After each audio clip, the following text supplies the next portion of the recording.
মোহতারাম, দীর্ঘদিন আমি সৌদি আরবে ছিলাম। সৌদি আরবে কোনো কবরের উপরে বাঁশঝাড় দেখা যায় না, বাঁশ গাছও দেখা যায় না, কিন্তু বাংলাদেশে অধিকাংশ গোরস্থানে কবরের উপরে বাঁশ গাছ উঠে, অনেকে কেটে ফেলে, অনেকে রেখে দেয়, পরবর্তীতে বাঁশ ঝাড় হয়ে যায়। এর কারণটা কি?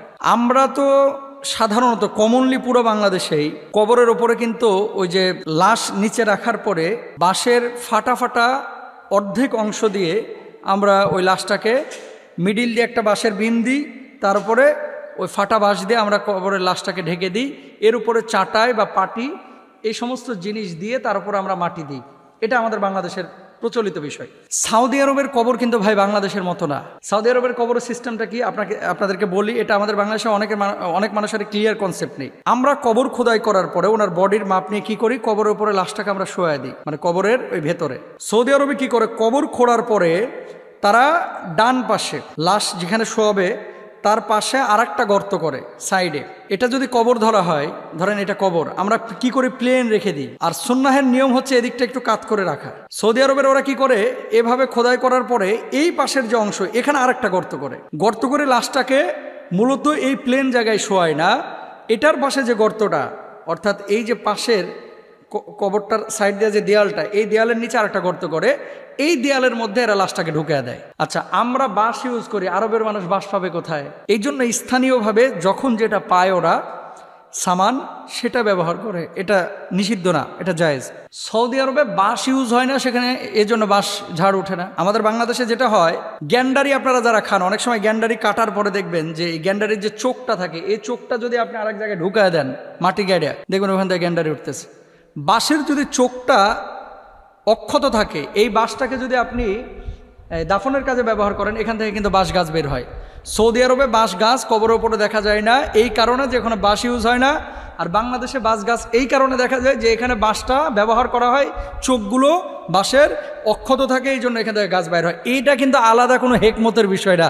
অনেকে বিষয়টাকে অন্যভাবে মেন করে, অনেকেই অন্যভাবে এটাকে নেয় যে বিশেষ কোনো বার্তা এখানে আছে কিনা। আরেকটা বিষয় আপনাদেরকে বলি, কবরের মধ্যে বাঁশ দেওয়া এটা কি আবশ্যকীয় কোনো বিষয় না, বরঞ্চ কবর সৌদি আরবে যে সিস্টেমে দেওয়া হয়, রাসূল আকরাম সাল্লাল্লাহু আলাইহি ওয়াসাল্লামের হাদিস আপনারা শুনেন। আল্লাহর হাবিব সাল্লাল্লাহু আলাইহি ওয়াসাল্লাম একজন মারা গিয়েছিলেন, তারপরে নবীজি সাল্লাল্লাহু আলাইহি ওয়াসাল্লাম তার কবরের পাশে নবীজি সাল্লাল্লাহু আলাইহি ওয়াসাল্লাম একটা পাথর রেখে দিয়েছিলেন। তো রাসূল সাল্লাল্লাহু আলাইহি ওয়াসাল্লামকে জিজ্ঞেস করা হয়েছিল কেন পাথরটা রাখা হলো।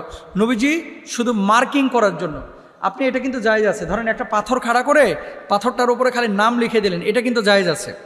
কিন্তু আমাদের সমাজে যেটা হয়, ওই যে চারিদিকে ঘেরাও করে টাইলস টুলস লাগায়া, ফুল গাছ টুল গাছ লাগায়া, বাড়ির বেডরুম না যা সুন্দর তার চাইতে কবরস্থানটাকে বেশি সুন্দর করে ফেলে। নাউজুবিল্লাহ, জোরে সোরে একবার বলেন সবাই। আল্লাহর হাবিব সাল্লাল্লাহু আলাইহি ওয়াসাল্লাম কি বলছেন দেখেন, তিরমিজির হাদিস 1052, নাহান নবী সাল্লাল্লাহু আলাইহি ওয়াসাল্লাম আন তুজাসসাসাল কুবুর ওয়া আইয়ুক্তাবা আলাইহা ওয়া আইয়ুবনা আলাইহা ওয়া আন তুতা। রাসূল আকরাম সাল্লাল্লাহু আলাইহি ওয়াসাল্লাম কবরে চুনা লাগাতে, লিখতে, তার উপরে ঘর নির্মাণ করতে এবং তা পদদলিত করতে নিষেধ করেছেন। তিরমিজির হাদিস এবং হাদিসটি সহিহ। তার মানে কি, কবর উপরে ঘর নির্মাণ করা যাবে না। এবং আল্লাহ রাসূল সাল্লাল্লাহু আলাইহি ওয়াসাল্লাম স্পষ্টভাবে বলে দিয়েছেন যে আমার ইন্তেকালের পরে খবরদার তোমরা কবরস্থানগুলোকে মসজিদে রূপান্তরিত করো না। মসজিদে রূপান্তরিত মানে সিজদার স্থান, কবরস্থান না, সিজদার স্থান কিন্তু মসজিদ। নবী আম্বিয়া আলাইহিমুস সালাতু ওয়াস সালাম পূর্ববর্তীতে যারা গত হয়ে গেছে, অনেকে তাদের কবরগুলোকে এই মসজিদের মতো রূপান্তরিত করেছিল। আল্লাহ সুবহানাহু ওয়া তাআলা আযাব দিয়েছিলেন, গজব দিয়েছিলেন। সুতরাং কোনো কবরস্থানকে ঢালাই করা, তারপরে টাইলস দেওয়া, ফ্রেম দেওয়া, এটা কিন্তু জায়েজ নাই। তৃতীয় আরেকটা বিষয়, গ্রামগঞ্জে দেখবেন অনেক সময় আমের আটি খেয়েছে ছেলে পেলে, পরে এই যে আটি ফিক্কা মারছে, গোরস্থানে যা পড়ছে, ওখান থেকে গাছ উঠে গেছে। অনেক কবরস্থানে আমি নিজেও দেখেছি, দেখবেন আম ধরে রয়েছে। আবার অনেক কবরস্থানে নারকেল গাছ উঠে রয়েছে, বাঁশ ঝাড় উঠে রয়েছে। কবরস্থানে যদি আম গাছ উঠে, এখান থেকে আম খাইতে পারবেন। নারকেল গাছ উঠলে ডাব খাইতে পারবেন।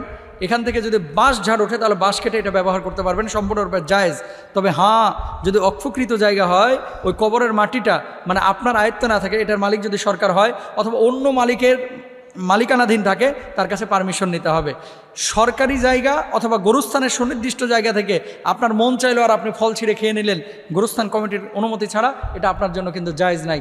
আল্লাহ তাআলা আমাদের সবাইকে বোঝার তৌফিক দান করুন। সবাই বলেন আমিন।